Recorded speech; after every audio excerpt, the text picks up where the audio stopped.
আসসালামু আলাইকুম, সবাইকে শুভেচ্ছা জানাচ্ছি। মাসুম মাহবুব, দেখছেন আপনার দা ইউটিউব চ্যানেল এবং মাসুম মাহবুব ফেসবুক পেজ। পৃথিবীর যে প্রান্ত থেকে যারা দেখছেন সবার জন্য শুভকামনা, ভালোবাসা। মধ্যপ্রাচ্যের অবস্থা ক্রমান্বয়ে খারাপের দিকে যাচ্ছে। যুদ্ধ পরিস্থিতি বাড়ছে, মানুষের মৃত্যুর সংখ্যা বাড়ছে, বিভিন্ন সামরিক কেন্দ্র ধ্বংস হচ্ছে, বিভিন্ন বেসামরিক স্থান ধ্বংস হচ্ছে। অবশেষে আমেরিকার সেনাদেরকে বা মূল্যবান যন্ত্রপাতি মধ্যপ্রাচ্য থেকে দ্রুত ইউরোপে সরানোর কাজ শুরু করে দিয়েছে আমেরিকা। অর্থাৎ তারা মধ্যপ্রাচ্যে এখন নিজেকে আর নিরাপদ ভাবতে পারছে না। ইরানের ধোলাই খেয়ে তারা পালাবার পথ খুঁজছে। দর্শক, বেশ কিছু গুরুত্বপূর্ণ খবরের ১ম ধাপে আমি যে খবরটি দিতে চাচ্ছি সেটি হলো আ আমেরিকা তার কয়েকটি সামরিক ঘাঁটি থেকে সেনা এবং মূল্যবান সামরিক যন্ত্রপাতি, আকাশ প্রতিরক্ষা বলতে পারেন, রাডার সিস্টেম বলতে পারেন, ড্রোন, যুদ্ধবিমান ইতালিতে সরিয়ে নেয়ার পরিকল্পনা করছে বা ইতালিতে সরিয়ে নেয়া শুরু করেছে ইতিমধ্যে। আরো কয়েকটি ইউরোপের দেশের সাথে আমেরিকা কথা বলছে যেকোনো সময় সেখানে সেগুলো সরিয়ে নেবে। কারণ ইউরোপের অনেক দেশে মার্কিন ঘাঁটি রয়েছে, এটা আপনারা জানেন। তো কেন হঠাৎ করে আমেরিকা ইরানের ভয়ে পালাতে শুরু করেছে? তার অনেকগুলো কারণ খুঁজতে হবে। যে আমেরিকা বা সেন্টকম বারবার দাবি করছে তারা যুদ্ধে ইরানকে ধ্বংস করে দিচ্ছে, ইরানকে দুর্বল করে দিচ্ছে, সেই ইরানের ভয়ে তারা পালাচ্ছে কেন? এর আগের যে যুদ্ধটা ফেব্রুয়ারির ২৮ তারিখে শুরু হয়েছিল, সে যুদ্ধেও আমরা দেখেছিলাম যে আমেরিকা ১ম এ খুব বড়, বড় বাকওয়াজ করেছিল, অনেক বড়, বড় কথা বলেছিল। কিন্তু পরবর্তীতে দেখলাম এই আমেরিকাকেই পাকিস্তান, কুয়েত, তুরস্কের পা ধরে যুদ্ধবিরতি করাতে হয়েছে। তারা ইরানের কাছে নত হয়ে শেষ পর্যন্ত ইরানের শর্ত মেনে তারা এমওইউতে সিগনেচার করেছিল। পরবর্তী আবারও তারা যুদ্ধের মাঠে নেমেছে ইসরায়েলের প্ররোচনায়। এমনটি মার্কিন বিভিন্ন গণমাধ্যম দাবি করছে। কি ঘটছে আসলে? ইরান ইতিমধ্যে নজর দিচ্ছে তার কয়েকটা যুদ্ধের পরিকল্পনা, যে তাদের মানে বক্তব্য আসে সেখান থেকে আমরা যে পরিকল্পনাগুলো বুঝলাম একটু আপনাদের বিশ্লেষণ করে তুলে ধরছি। ধরেন আ সর্বশেষ আপডেট থেকে আমি আসছি। ইরান বলছে যুক্তরাষ্ট্র তাদের একটি নির্মাণাধীন পারমাণবিক বিদ্যুৎ কেন্দ্রে হামলা চালিয়েছে। আর আমেরিকা বলছে ইরানের নিউক্লিয়ার সাইডে তারা অ্যাটাক করেছে। এটা হলো আজকের কিছুক্ষণের আগের ব্রেকিং খবর। অর্থাৎ আমেরিকা ইরানের পারমাণবিক কেন্দ্রে আক্রমণ চালিয়েছে নতুন করে। আর ইরান বলছে যুক্তরাষ্ট্র একটি নির্মাণাধীন পারমাণবিক বিদ্যুৎ কেন্দ্রে হামলা চালিয়েছে। অন্যদিকে কুয়েত বলছে ২ দিনের মধ্যে দ্বিতীয়বারের মতো একটি বিদ্যুৎ উৎপাদন ও পানি বিশুদ্ধকরণ কেন্দ্রকে লক্ষ্যবস্তু করেছে ইরান। মানে ইরান তার আক্রমণে কুয়েতের মানে বিদ্যুৎ উৎপাদন কেন্দ্র মানে পাওয়ার হাউস বা পাওয়ার স্টেশন এবং পানি বিশুদ্ধকরণ ধ্বংস করে দিয়েছে আবারও। যেমনটি আমেরিকা করছে ইরানে, ইরান কুয়েতে তেমনটি করছে।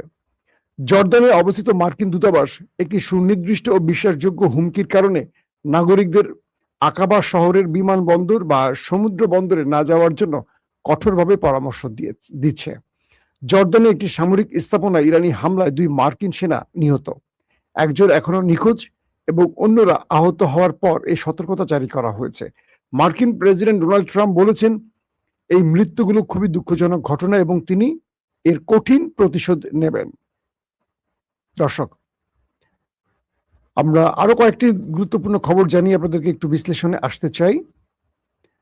ইরানের পরমাণু শক্তি সংস্থা রবিবার জানিয়েছে যে মার্কিন হামলায় দেশটির দক্ষিণ পশ্চিমে নির্মাণাধীন দারভো দারখোভিন পারমাণবিক বিদ্যুৎ কেন্দ্রকে লক্ষ্য করা হয়েছে। মার্কিন সামাজিক যোগাযোগ মাধ্যম সংস্থা এক্স মার্কিন সামাজিক যোগাযোগ মাধ্যম এক্সে একটি স্ট্যাটাস দিয়েছে, আন্তর্জাতিক সুরক্ষা ব্যবস্থার অধীনে থাকা একটি শান্তিপূর্ণ পারমাণবিক স্থাপনার উপর হামলা আন্তর্জাতিক আইনের সুস্পষ্ট লঙ্ঘন বলছে এক্সে লিখে। আর হামলা সম্ভাব্য ক্ষয়ক্ষতির সম্পর্কে এটি আর কোনো বিস্তারিত এখনো তথ্য দিতে পারেনি। আমি জানাচ্ছি তুরস্কের একটি গণমাধ্যম থেকে এই বিবৃতি এমন এক সময় এসছে যখন এই অঞ্চলে উত্তেজনা বেশ বাড়ছে, যেখানে যুক্তরাষ্ট্র ইরানের উপর হামলা চালাচ্ছে এবং তেহরানও এর জবাবে বিভিন্ন আরব দেশে আক্রমণ চালাচ্ছে। সেই সময়টিতে ইরানের পারমাণবিক কেন্দ্রে আবারও আক্রমণ ২ দেশের মধ্যে উত্তেজনা বাড়িয়ে তুলবে।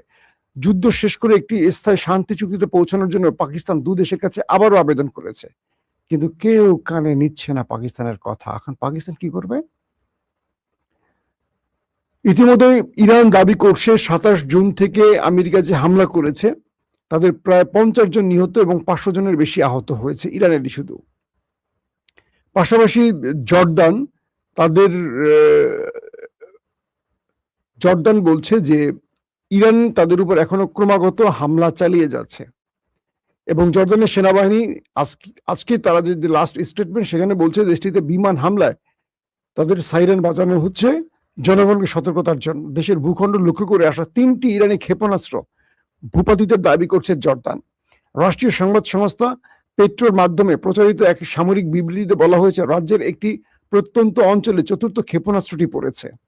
এই হামলায় কোনো হতাহত বা ক্ষয়ক্ষতির খবর পাওয়া যায়নি। কে বলছে? জর্দান। ইরান যে হামলা করছে তাতে নাকি কোনো খবর, তারা কোনো ক্ষয়ক্ষতির খবর পায়নি। দর্শক, জর্দানের একাধিক অংশে সাইরেনের শব্দ শোনা গেছে। অন্যদিকে প্রত্যক্ষদর্শীরা বলছেন লোহিত সাগর তীরবর্তী শহর আকাবার ওপর বিস্ফোরণের শব্দ শোনা গেছে। অর্থাৎ দুই রকম তথ্য আসছে দুই পক্ষ থেকে। দর্শক, আসেন কয়েকটা বিশ্লেষণে আসি, আপনাদের জন্য গুরুত্বপূর্ণ বিশ্লেষণ যেগুলো। মধ্যপ্রাচ্যে মার্কিন ঘাঁটি রয়েছে, এই সম্ভাব্য যতটুকু তথ্য পেয়েছি 19টির মতো মার্কিন ঘাঁটি রয়েছে মধ্যপ্রাচ্য জুড়ে। আমেরিকার 19টি মার্কিন ঘাঁটি রয়েছে, এর মধ্যে 8টি স্থায়ী ঘাঁটি রয়েছে আমেরিকার। ইরান ইতিমধ্যে প্রত্যেকটি ঘাঁটিকে লক্ষ্য করে আক্রমণ চালিয়েছে। তো এর মধ্যে বলা হচ্ছে যে কেবল আরব আমিরাতে মার্চ মাস পর্যন্ত, এই নতুন হিসেব বাদ দেন, মার্চ মাস পর্যন্ত ইরান ব্যালিস্টিক মিসাইল মেরেছে 400-র উপরে, প্রায় 400-র মতোই ধরেন ব্যালিস্টিক মিসাইল শুধু আরব আমিরাতে মেরেছে ইরান। এবং বলছে যে তারা 1872টি ড্রোন অ্যাটাক চালিয়েছে আরব আমিরাতে ইরান। এটা আমি আজকের কথা বলছি না, মার্চ পর্যন্ত হিসেব। এবং তারা ক্রুজ মিসাইল অ্যাটাক চালিয়েছে 15টি। তো নতুন করে ইরান আরব আমিরাতকে হুঁশিয়ারি দিয়ে বলেছে প্রয়োজনে আরব আমিরাত এবার তারা একেবারে লন্ডভন্ড করে দেবে, মিশিয়ে দেবে মাঠের সাথে। তারা বলছে দুবাইকে আর দুবাই রাখবো না যদি দুবাই পর্দার অন্তরাল থেকে ষড়যন্ত্র করে। এবং তারা বলছে যে আমিরাতে রয়েছে প্রায় মার্কিন সেনাদের সংখ্যা প্রায় 5,000 মার্কিন সেনা রয়েছে আমিরাতে। এবং আমিরাতে, আরব আমিরাতে বা দুবাইতে, একমাত্র দুবাইতেই আমেরিকার 2টো ঘাঁটি আছে। এবং এই 2টো ঘাঁটি এখন মূলত ইরানের টার্গেট। দুবাইতে থাকা মার্কিন যে 2টো ঘাঁটি আছে, এই 2টি হলো এখন ইরানের মূল টার্গেট। এবং এখানে যে 5,000 মার্কিন সেনা আছে এদেরকে ইরানের মিসাইলের মাধ্যমে ঘিরে রেখেছে ইরান। বলা হচ্ছে যে প্রত্যেকটা টার্গেট লক করা আছে, ইরান যখন চাইবে এই সেনাদেরকে ওপারে পাঠিয়ে দেবে। এবং শুধু তাই নয়, ইরান সাথে সাথে এটিও বলছে তারা যে কোনো সময় বাহরাইন এবং কুয়েত দখলে নেমে পড়বে। স্পষ্ট করে বুঝিয়ে বলছি, যদি আমেরিকা ইরানে স্থল অভিযান চালায় সেক্ষেত্রে ইরান বাহরাইন এবং কুয়েতে স্থল অভিযান চালাবে, প্রয়োজনে দেশ দুটো দখল নেবে। কি ভয়ঙ্কর ব্যাপার কল্পনা করতে পারেন? যদি আমেরিকা ইরানের ভেতরে স্থল অভিযান চালায় সেক্ষেত্রে ইরান, বাহরাইন এবং কুয়েত এই 2টো মুসলিম দেশে স্থল অভিযান চালাবে, প্রয়োজনে দখল নেবে। এখন প্রশ্ন করবেন এটা কি সম্ভব? খুব ইজি বিষয়। কুয়েতে আমেরিকার 2টো ক্যাম্পে ইরান ব্যাপক, মানে 2টো ঘাঁটিতে ব্যাপক অ্যাটাক চালিয়েছে। একটি ক্যাম্প উদয়রিতে ব্যাপক অ্যাটাক করেছে। মানে মোটামুটি মার্কিন যেই সামরিক সরঞ্জাম আছে, প্রতিরক্ষা ব্যবস্থা, ড্রোন, যুদ্ধ বিমান বা তাদের যেই রাডার সিস্টেম, এগুলো মোটামুটি ধ্বংস করে ফেলেছে। আরেকটি আছে আবি আল সালিম ঘাঁটি, এটিতে তো সিরিজ অ্যাটাক চালাচ্ছে ড্রোন এবং মিসাইল দিয়ে ইরান, আপনারা কম বেশি প্রত্যেক দিনই খবর পাচ্ছেন। তো ইরান থেকে মাত্র 104 কিলোমিটার দূরে এই, মানে ইরান থেকে কুয়েতের মার্কিন ঘাঁটির দূরত্ব 104 কিলোমিটার। তো ইরান থেকে যে 104 কিলোমিটার, এটা মামুলি দূরত্ব। তো ইরান এখান থেকে খুব স্বল্প মাত্রার মিসাইল বা ড্রোন দিয়ে কুয়েতকে মোটামুটি একদম ছেড়া বেড়া, সবচেয়ে বেশি এখন মার খাচ্ছে কিন্তু কুয়েত। তো ওরা বলছে যে এই 104 কিলোমিটারের মধ্যে ইরান যে কোনো সময় ঢুকে পড়বে যদি কুয়েত আমেরিকাকে তার ভূমি, আকাশ বা স্থল ব্যবহার করে ইরানে আক্রমণের অনুমতি দিতে থাকে কন্টিনিউ, তাহলে ইরান যে কোনো সময় কুয়েতে ঢুকে পড়বে। কুয়েতকে শাসিয়ে দিয়েছে ইরান, বলছে যে কোনো সময় ইরানি সেনারা কুয়েতে ঢুকে পড়বে এবং ঢোকা মানে আর ফিরে আসবে না। ইরাক যেমন কুয়েত দখল করছে, সবাই এগিয়ে আসছে, এই সুযোগটি আর পাবে না। কারণ ইরাক আর ইরানের মধ্যে পার্থক্য আছে, এটা বুঝতে হবে। এবং আমেরিকাকে বুঝিয়ে দিয়েছে, তুমি যদি ইরানে স্থল অভিযান চালাও, সেক্ষেত্রে ইরানও স্থল অভিযান চালাবে। কোথায়? কুয়েত, বাহরাইন, এই দুটো ছাড়া ইরানের নিকটবর্তী ধরেন আরব আমিরাত, এখানেও ইরান ঢুকে পড়বে। এগুলো ইরান ঢোকার মাত্র দেখবেন যে সেনাবাহিনী হাত পা গুটিয়ে উঠে পড়ে পালাবে। ইরাক যখন কুয়েতে ঢুকছিল মনে আছে? কুয়েতের সেনারা একটাও দাঁড়ায় না, উঠে পড়ে পালাইছে সব সাদ্দাম হোসেনের সময়। আর এখন তো ইরান আমেরিকাকে মাইট দিয়ে হিরো। তো ইরান যখন ঢুকবে, এই দেশগুলো কোনো সেনাবাহিনী সামনে আর দাঁড়াবে না, সব পালাবে। তো বলা হচ্ছে বাহরাইনকে এবং কুয়েতকে যে তোমাদেরকে সর্বোচ্চ সতর্ক করছি আমরা, তোমাদের দেশ থেকে ইরানের ভেতরে হামলার বারবার ঘটনা হচ্ছে, আমরা সতর্ক দিচ্ছি, সতর্কবার্তা দিচ্ছি, তোমরা অ্যাকসেপ্ট করছো না। এরপর ইরান তোমাদের দেশে ঢুকবে এবং স্থল অভিযান চালাবে, প্রয়োজনে সেই দেশগুলো দখলে নেবে। পাশাপাশি জর্দানে মার্কিন সেনারা ব্যাপক আকারে মার খাচ্ছে, ব্যাপক আকারে মানে ভয়াবহ মার খাচ্ছে। যদিও সংখ্যাটা তারা কমিয়ে বলছে, বলা হচ্ছে জর্দানে যে 2জন মার্কিন সেনা মারা গেছে, একজন নিখোঁজ, আরো প্রচুর সংখ্যক গুরুতর আহত রয়েছে। তো সেখানে এখন পর্যন্ত জর্দানে বিভিন্ন শহরে সাইরেন বাজছে, কারণ ইরানের মিসাইল সিরিজ একটার পর একটা ঢুকছে আর ড্রোন ঢুকছে, এইভাবেই মোটামুটি এই শহরগুলোকে কাঁপিয়ে তুলছে এখন ইরান। কিন্তু কয়েকটি বিষয় আমাদের মাথায় রাখতে হবে। আমেরিকা এখন টের পাচ্ছে যে ইরান যে মিসাইলগুলো ব্যবহার করছে, এই মিসাইলগুলো খুবই ভয়ঙ্কর মিসাইল, এবং আমেরিকার প্রতিরক্ষা ব্যবস্থা এই মিসাইলগুলো ইন্টারসেপ্ট করতে পারছে না। তাই ইরানের ভয়ে আমেরিকার সেনাদেরকে ইউরোপের বিভিন্ন ঘাঁটিতে সরিয়ে নিচ্ছে, তাদের যুদ্ধ বিমানগুলো সরিয়ে নেওয়ার কাজ শুরু হয়েছে। ইরান বলছে যে দুবাইতে তাদের তথ্য আছে, তাদের কাছে গোয়েন্দা তথ্য আছে, মার্কিন সেনারা দুবাইতে গুরুত্বপূর্ণ বিভিন্ন হোটেলে আশ্রয় নিয়েছে। ইরান বলছে প্রত্যেকটি খবর আমাদের কাছে আছে, যে কোনো সময় সেই হোটেলগুলো আমরা উড়িয়ে দেব, মানে পুরো হোটেল উড়িয়ে দেবে ইরান। বুঝতে পারছেন? মানে ইরানের কাছে রিয়েল টাইম ইন্টেলিজেন্স সব পৌঁছচ্ছে, স্যাটেলাইট ইমেজ চীন কন্টিনিউ সাপ্লাই দিচ্ছে ইরানকে, কোথায় কোথায় মার্কিন ঘাঁটিগুলো এখন আছে, কোথায় কোথায় কি করছে। অর্থাৎ চীন এবং ইরান এবং রাশিয়ান তাদের যে ইন্টেলিজেন্স গুলো, গোয়েন্দা মাধ্যমগুলো এখন প্রতি মুহূর্তে মধ্যপ্রাচ্যের আপডেট কাজ করছে। আমেরিকা কোথায় পালাচ্ছে, কোন হোটেলে যাচ্ছে, কোথায় গিয়ে মদ খাচ্ছে, সব জানে। তো ইরান যেখানে টার্গেট সেখানে মারতে পারছে।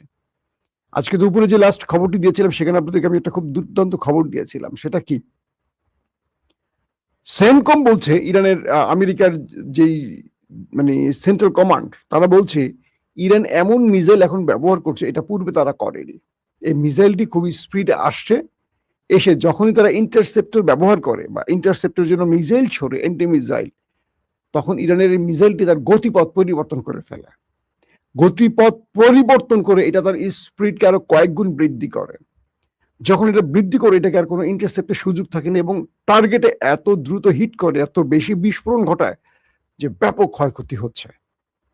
তো এই কারণে আমেরিকা তাদের প্রচুর মূল্যবান প্রতিরক্ষা ব্যবস্থা, রাডার সিস্টেম, সেনা, তাদের ড্রোন, তাদের যুদ্ধ বিমান গোপনে গোপনে বিভিন্ন জায়গায় সরিয়ে ফেলছে। আর ইরানও জানে কোথায় কোথায় সরাচ্ছে। ইরান বেছে বেছে সেই দেশগুলোকে টার্গেট করছে। এখন দুবাইকে সতর্ক করছে, দুবাইতে আজকে রাতে কেন অ্যাটাক হয়ে বসতে পারে, কারণ দুবাই যদি ইরানের কথা না শোনে। কুয়েত আর জর্দান আর বাহরাইন মার খাচ্ছে মোটামুটি ভালোভাবে। জর্দানটাকে একটু বেশি দেওয়া উচিত, এ কারণে এটা কোনো মুসলিম দেশের মধ্যেই পড়ে না, এটা হলো আমাদের মতো মুসলিম আর কি, বুঝছেন না ভাই? আপনি তো আর্জেন্টিনার পক্ষে কথা বলছেন, আর্জেন্টিনা তো নেতানিয়াহু সাপোর্ট করছে, তাতে আপনি কাফের হয়ে গেছেন ভাই। নেতানিয়াহু যদি কালকে বাংলাদেশ সাপোর্ট করে, আমি কাফের হয়ে যাবো? নেতানিয়াহু তো মিশরের পক্ষে আছে, নেতানিয়াহু তো আরবের পক্ষে আছে। নেতানিয়াহুর সাথে সবচেয়ে বেশি খাতির কাদের? আরব আমিরাত, বাহরাইনের সাথে, তাই না? তো সেই দেশগুলো আপনারা কাজ করতে যান কেন আরব আমিরাত, বাহরাইনে? ওই টাকাটা হারাম হয় না আপনাদের? হয় কিনা বলেন? যেখানে ইসরায়েলকে স্বীকৃতি দিচ্ছে, ইসরায়েলের সাথে সবচেয়ে বন্ধুত্ব, এবং ইসরায়েল ইরানের যুদ্ধের সময় আরব আমিরাতের নেতানিয়াহু, তাদের মোসাদ প্রধান, তাদের সেনা প্রধান কয়েকবার গোপনে সফর করে গেছে, এবং ইসরায়েলের প্ল্যান প্রোগ্রামে আরব আমিরাত ইরানে আক্রমণ করছে, আরব আমিরাত এবং সৌদি আরব। কার বুদ্ধিতে? ইসরায়েলের বুদ্ধিতে। তো তো ইসরায়েলের সাথে যদি এত মাখো মাখো প্রেম থাকে সৌদি আরবের, আরব আমিরাতের, বাহরাইনের, জর্দানে, তো সেই দেশে আপনারা চাকরি করতে যান কেন, কাজে যান কেন? নাজায়েজ হয় না আপনাদের? বা সেখান থেকে রেমিটেন্স এটা হারাম হয় না? ইসরায়েল প্রেসিডেন্ট মেসিদের সাপোর্ট দিচ্ছে, যেন মেসির হারাম হয়ে গেছে। কি অদ্ভুত যুক্তি! খেলারকে আমরা একটু বিনোদন হিসেবে নিচ্ছি, আমরা মজা করতেছি, তর্ক বিতর্ক হচ্ছে, এটা আনন্দ, 1 মাসের আনন্দ শেষ, যে যার মতো আমরা আমাদের কাজে থাকবো। এটাকে কিভাবে যুক্তি দিচ্ছে? যদি ধর্মে আসেন, আমি ধর্মে আপনাদের সাথে বিশ্লেষণে আসেন, ধর্মে কে আসবেন? আর্জেন্টিনায় যে মুসলমানরা আছে তারা কোন পক্ষে আছে? আর্জেন্টিনা যে মুসলমানরা নির্বিঘ্নে নামাজ আদায় করতে পারছে, এবং আর্জেন্টিনা যে বাংলাদেশকে তাদের সেকেন্ড হোম বলছে, দেখেন বাংলাদেশের প্রত্যেকটা গণমাধ্যম আর্জেন্টিনা থেকে নিউজ প্রচার করছে, বিশাল বিশাল মসজিদ তৈরি হয়েছে সেখানে, মুসলমানরা খুব নির্বিঘ্নে সেখানে নামাজ আদায় করে এবং তাদের ধর্ম পালন করে, কখনো মুসলমানদের উপর হামলার ঘটনা ঘটেনি। আর্জেন্টিনায় বাংলাদেশকে তারা সেকেন্ড হোম বলছে। এই যে আমাদের সাথে একটা সম্পর্ক, মনে রাখবেন, কোনো বিধর্মীকে কাফের আখ্যা দিয়ে দূরে ঠেলবেন না। ইসলাম বলে কি জানেন? ইসলাম বলে বিধর্মীদের সাথে সবচেয়ে বেশি বন্ধুত্ব করো এবং তাকে দাওয়াত পৌঁছে দাও। আপনার ব্যবহার আপনাকে অনেক মানে কি মানুষের হৃদয়ে পৌঁছে দেবে। আমি খেলার মধ্যে একটি সংবাদ দেখছিলাম, এক নারী জিউস ছিলেন, জিউস বোঝেন তো, তিনি মুসলিম হয়েছেন, তিনি ক্রিকেট, এই যে ফুটবল বিশ্বকাপ হচ্ছে, সেই ফুটবল বিশ্বকাপের গেটের সামনে গিয়ে কোরআন শরীফ এনে নিয়ে বসে আছেন, ফ্রি কোরআন শরীফ দিচ্ছেন। একজন জিউস মুসলিম হয়েছেন, তার বাবা মা তাকে ত্যাগ করছে, তার স্বামী তাকে ত্যাগ করছে, পরবর্তী তার বাবা মুসলিম হয়েছে, স্বামী আর হয়নি, তার বাবা মুসলিম হয়নি। সেই মেয়েটি মুসলিম হয়ে এখন খেলার স্টেডিয়ামের সামনে কোরআন নিয়ে বসে আছেন, প্রচুর কোরআন নিয়ে এবং বিভিন্ন ইসলামিক বই নিয়ে বসে আছেন। কেন? এগুলো মানুষকে ফ্রি দিচ্ছেন। যেভাবে তিনি কোরআন পড়ে মুসলিম হয়েছেন, বাকিরা যেন হয়। সেখানে একটা ছোট বুক লিস্ট তৈরি করছেন, প্রশ্নের উত্তর তৈরি করছেন, যে কেন আপনি মুসলিমকে ভালোবাসবেন না, কেন মুসলমানদের অপছন্দ করবেন, কেন মুসলমানদের সম্পর্কে জানবেন, এর অনেকগুলো প্রশ্ন তৈরি করা আছে। সেই বইটা পড়লে মানুষ মুসলমানদের সম্পর্কে অসাধারণ বিষয়গুলো জানবে।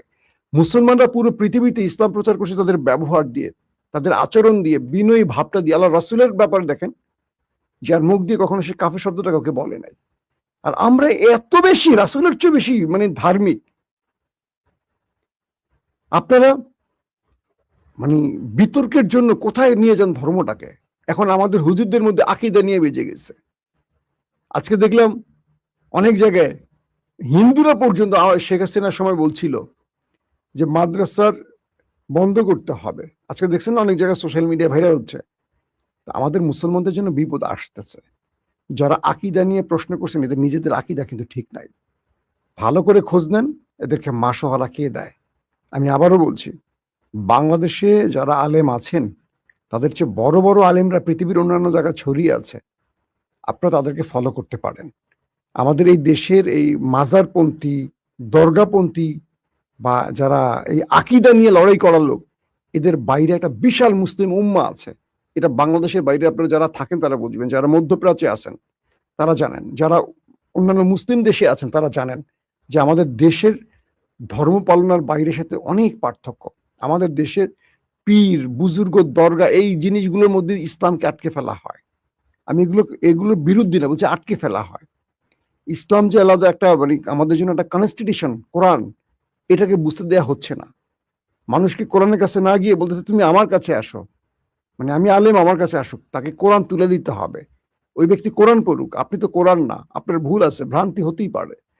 তাই আমার কাছে একটা খুব কষ্টকর বিষয় হলো কি জানেন, আমি যে কথাটা দিয়ে শেষ করতে চাই, মুসলমানদের খেলাফত, যেটা আব্বাসী খেলাফতের ইতিহাস আজকে দুপুরে একবার বলেছিলাম, ধ্বংস হয়েছিল কেন জানেন? পুরো পৃথিবী যখন কন্ট্রোলে মুসলমানদের, জ্ঞান বিজ্ঞানে বাগদাদ সেরা, পৃথিবীর বিভিন্ন জায়গা থেকে মানুষ আসছিল এই বাগদাদে শুধু জ্ঞান অর্জনে। তখন এক মুসলমান আরেক মুসলমানের মধ্যে ফিতনা শুরু হলো কি, এই কাফের এই কাফের, এটা হালাল এটা হারাম, সুন্নি না শিয়া, এই যে দ্বন্দ্বগুলি শুরু হলো, এই দ্বন্দ্বগুলি মুসলমানদেরকে এমন ভাবে বিক্ষিপ্ত করলো, এই সময়টা হালাকু খান এসে পুরো বাগদাদকে ধ্বংস করে দিয়ে মুসলমানদেরকে মেরে রক্তের সাগর বানিয়ে দখল করে চলে গেছে। এখন আমাদের এই আকীদার হুজুরগুলো হলো সেই টাইপের, মুসলমানদের মধ্যে বিভাজন তৈরি করতেছে। এরা মনে করে এরা পীর সাহেব, এরা পীর সাহেব না, এরা পীর সাহেব না, এরা ইবলিসের কাছাকাছি আত্মীয় স্বজন যারা আকীদা নিয়ে কথা বলে। এরা মুসলমানদের মূল পরিচয় নয়, এই দেশে একজনও নবী রাসূল আসে নাই। যেই দেশগুলোতে নবী রাসূলরা আসতেন, বড় বড় স্কলারের জন্ম হয়েছে, তাদের কাছে আমাদের দেশের অনেক স্কলাররা কিচ্ছু না। এরা ধর্ম ব্যবসা করছেন, অনেক মাজার ব্যবসা করছেন, পীর ব্যবসা করছেন। ডাইরেক্ট বলছি আমি, ইসলাম এখানে নেই। ইসলাম কোরআন এবং হাদিসের কাছে। আপনাদেরকে যারা বিভ্রান্ত করবে, সে বিভ্রান্ত হবেন না। আপনার ঈমান, কারো কুপরামর্শ ধ্বংস হোক, এটা আপনি কেন করবেন? আপনি কোনো জামাত বাদ দেন, চরমোনাই বাদ দেন, খেলাফত বাদ দেন, হেফাজত বাদ দেন। আপনি নিজে প্রকৃত মুসলিম হতে গেলে এবং হতে হলে কোরআন এবং হাদিসের কাছে যান। এগুলো আপনাকে জান্নাতে নেবে না। আপনি বিএনপি করে জান্নাতে যেতে পারেন, আপনি আওয়ামী লীগ করেও জান্নাতে যেতে পারবেন, যদি আপনি কোরআন এবং হাদিসের মাধ্যমে, হাদিস অনুসরণ করে আপনার জীবনকে পরিচালনা করেন। আবার ওইটা বলছি না যে আওয়ামী লীগের ওই লুটপাট ধান্দাবাজি করলে আপনি আবার জান্নাতে যাবেন না। মানে বলছি আপনাকে যে রাজনীতি আপনাকে জান্নাতে নেবে না। আপনাকে নেবে আল্লাহর কোরআন, আল্লাহ রাসূলের হাদিসের অনুসৃত জীবন ব্যবস্থা। প্রত্যেকে ভালো থাকবেন। আল্লাহ হাফেজ।